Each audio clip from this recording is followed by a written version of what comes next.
Biz қазір келдік анау парк ВДНХ деген жерге. Ол выставка и достижения народных хозяйств деген парк. Ішінде жаңағыдай нелер бар, павильондар, выставкалар. Мынау телебашня ғой, Астана кино деген. Бүкіл баяғы анау ОРТ, Первый каналдың бәрі осы жерде түсірілген ғой. Біз мұнда келген себебіміз, осында біздің Қазақстанның павильоны бар екен. Өте әдемі павильон дейді, соны көрейін деп келдік. Әйтеуір қаяп ұзақта өзіміздің Қазақстанымызды сағынып жүреміз.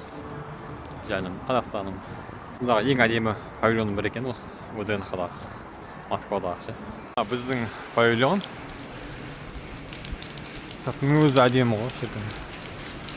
Қазір ішіне кіріп көреміз. Және Қазақстанның павильоны ең әдемісі ғой ішіндегі. Ішін көрейікші.